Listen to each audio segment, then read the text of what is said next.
Hey guys, Professor Bill, Comic Book University. Robin and Batman, issue number 1. Am I wearing the right t-shirt for this? I mean, it's Canadian, but get over it. Anyway, I really liked this. And that says a lot, because there were a couple of things in here that I didn't like, but I can literally ignore those just to have this story. Let's get talking about who made this comic book. We'll move on from there. So this book was written by Jeff Lemire. The art and colors were by Dustin Yen. The letters are by Steve Wands. Main cover by Nien also. So basically, this is an origin story for Batman and Robin when they first met. But it's Robin's story, Dick Grayson Robin's story. So it's Robin and Batman. It seems so simple. I looked at it, I was like, Robin and Batman, okay, so it's going to be a Robin-centric story. Is he getting a new Robin? Because I'm looking at this, I'm like, is he getting a new Robin? Who's this new kid? It's all futuristic kind of stuff and whatnot. Futuristic considering that Batman was created way back in the freaking day. I mean, like, it's a really old character, right?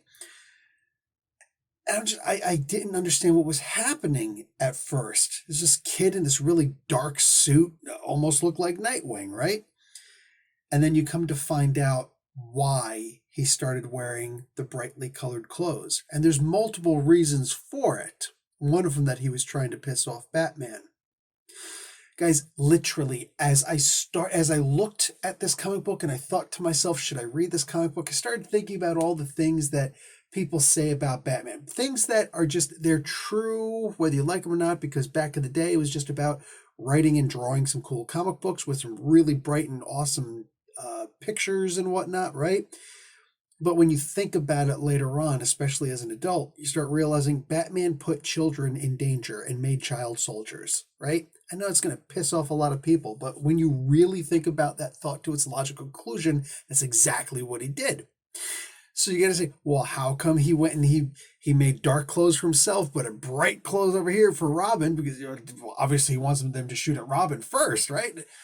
But this is the first time that I personally have ever seen a story where they explain it in a very, very different way, you know? And I know the day of the Batman dressed in the rainbow, the different colors and whatnot, the different uniforms. Yeah, that doesn't count. That crap absolutely does not count. In this particular case, I thought that this was a really heartwarming story.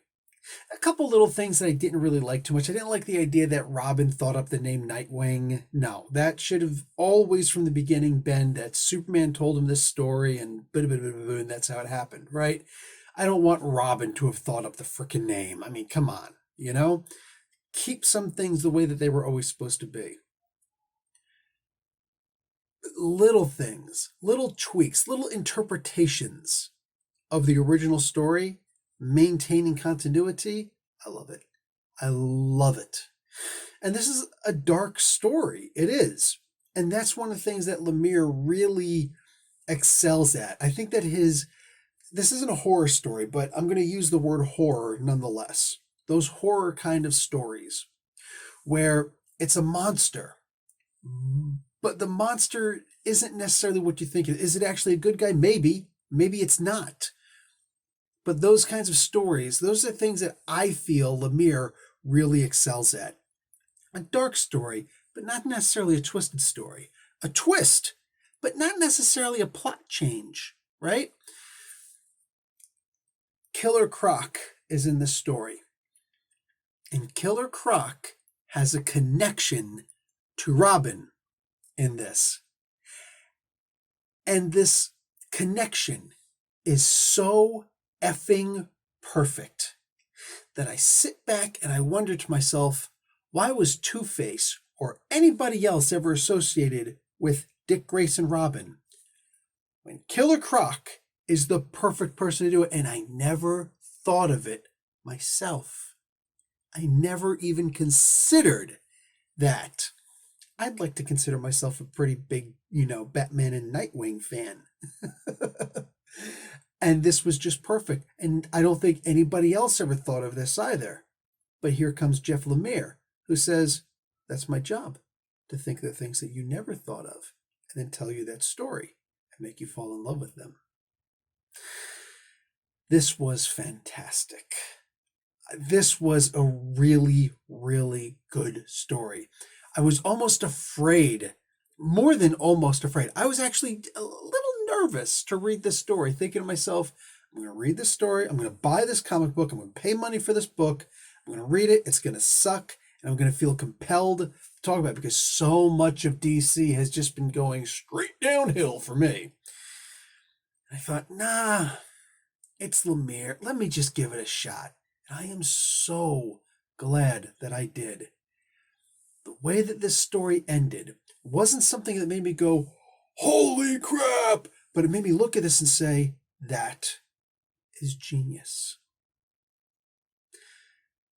You guys should definitely go and pick up this book. You should definitely go and check this book out because I genuinely believe that anybody who reads this is going to look at this and at least in some minor, almost reluctant way, you're going to say, I got to admit, that was a pretty good connection.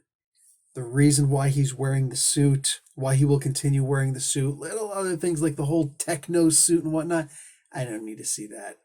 Batman not understanding, don't read a kid's diary. I mean, is the man completely daft? So, yeah, some things I like, some things I didn't really like too much. In this particular case, though, there was so much good, so much amazing.